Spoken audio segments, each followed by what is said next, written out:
तुम्हाला माहिती आहे का, दिवसभरात ऑन एन ॲव्हरेज आपण 35,000 डिसिजन्स घेत असतो.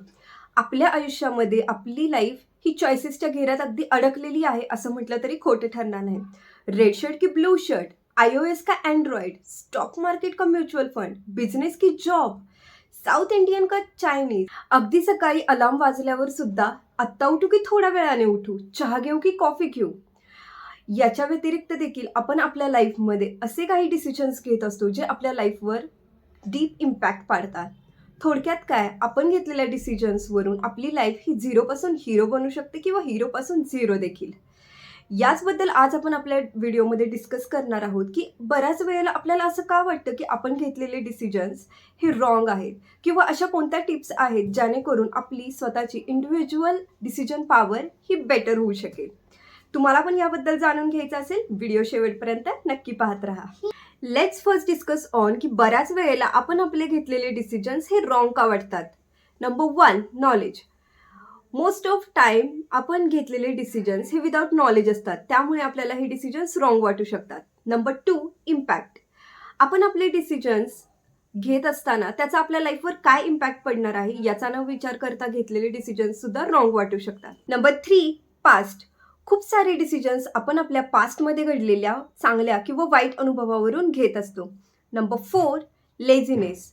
ऑफिसला जायचे किंवा बाहेर जायचे, पण आळस आल्यामुळे खूप वेळ तसंच बसून राहिलो आणि लास्ट मोमेंटला ऐनवेळी काहीतरी उगाच अडकवले आणि बाहेर गेलो. Number 5, fear. मनापासून तर बिझनेस करायचा आहे, पण रिस्क वाटतीये, भीती वाटतीये, त्यामुळे उगाचच काहीतरी करायचा डिसिजन्स घेतला.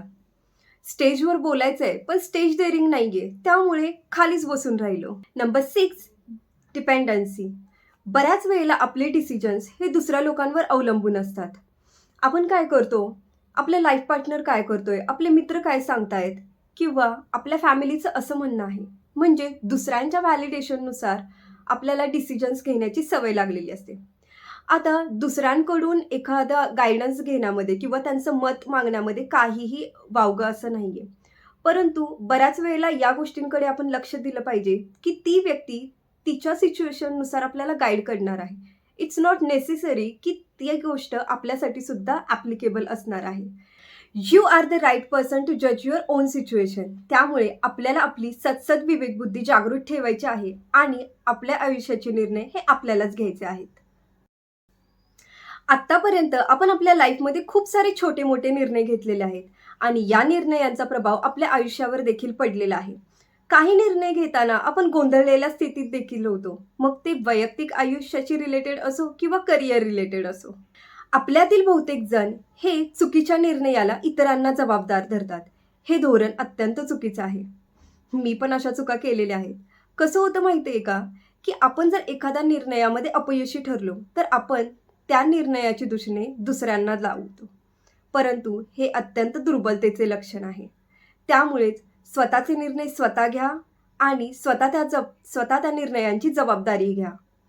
चला तर मग आपण या मुद्द्याकडे बोलूया की या डिसिजन मेकिंग प्रोसेसला आपण कशा पद्धतीने स्ट्रॉंग आणि स्मार्ट बनवू शकतो. Number 1, automate your decisions.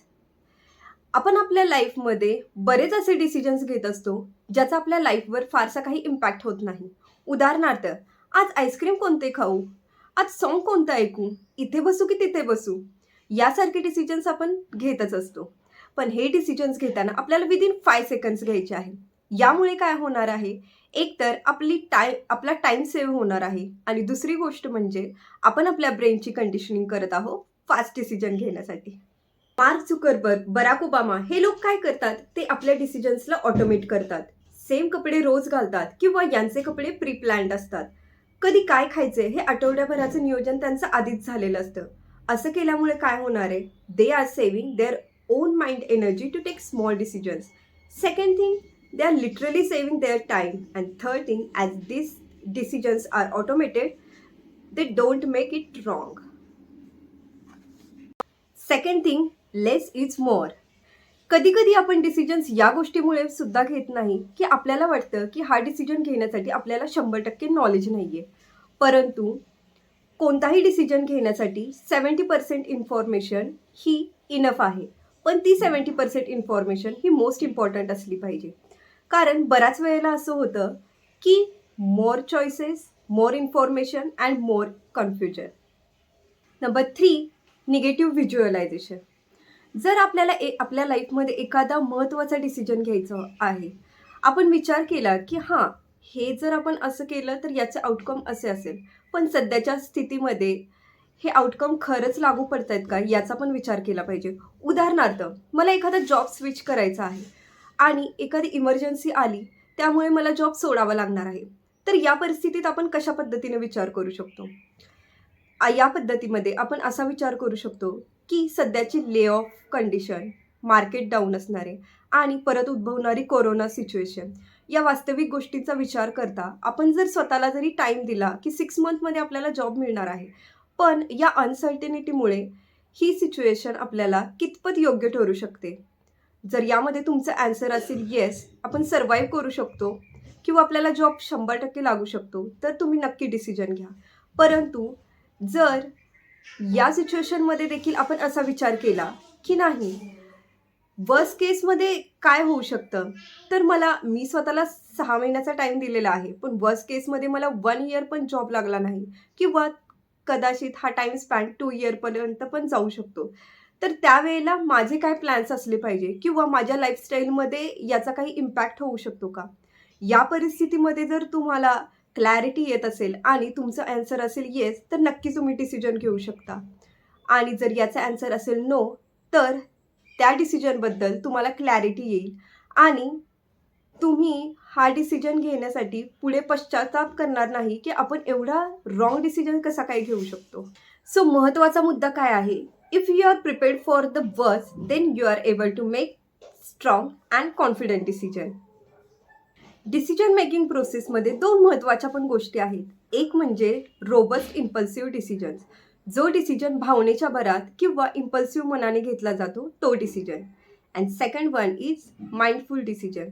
जो डिसिजन आपण स्टेबल माइंडने आणि विचारपूर्वक करून घेतला जातो तो म्हणजे माइंडफुल डिसिजन. डिसिजन्स घेताना किंवा निर्णय घेताना आपण खूप ओव्हरथिंक करतोय किंवा एखाद्या गोष्टीला असं वाटतं आपल्याला की जाऊ दे, बराच वेळ गेला तरी जेवढा वेळ जाईल तेवढं चांगलंच आहे हा डिसिजन घेण्यासाठी, किंवा एखाद्याची आपण वाट बघतोय की कोणीतरी आपल्याला काहीतरी सजेशन्स द्यावं किंवा गाईड करावं, तेव्हा आपण कुठे डिसिजन घेऊ. तर या सगळ्या गोष्टी अवॉइड करण्यासाठी आपल्याला काय करायचे? स्मॉल डिसिजन्स घ्यायचे आहेत, रिस्क घ्यायचे आहेत आणि आपलं त्यामागचं हे माइंडसेट असलं पाहिजे की जर हे डिसिजन्स योग्य असतील तर वेल अँड गुड, पण and if not then it is a confidence building cost. थोडे डिसिजन्स चांगले होतील, थोडे डिसिजन्स वाईट होतील, पण यातून आपण स्वतःला फ्रीडम फील करणार आहोत. आपल्यामध्ये एक कॉन्फिडन्स येणार आहे आणि आपण स्वतःच्या दमनुसार डिसिजन घेणार आहोत. तर या काही गोष्टी होत्या ज्या मला तुमच्याबरोबर शेअर करायच्या होत्या अबाउट डिसिजन मेकिंग प्रोसेस. इथून पुढे मी देखील या गोष्टींचा विचार करणार आहे and I hope it is useful for you too. So असेच नवीन व्हिडिओ पाहण्यासाठी चॅनलला नक्की सबस्क्राईब करा आणि तुमचे पण काही सजेशन्स असतील तर मला कमेंट बॉक्समधून नक्की करा. Bye guys, take care and don't forget to subscribe my channel. Do like, share it and comment.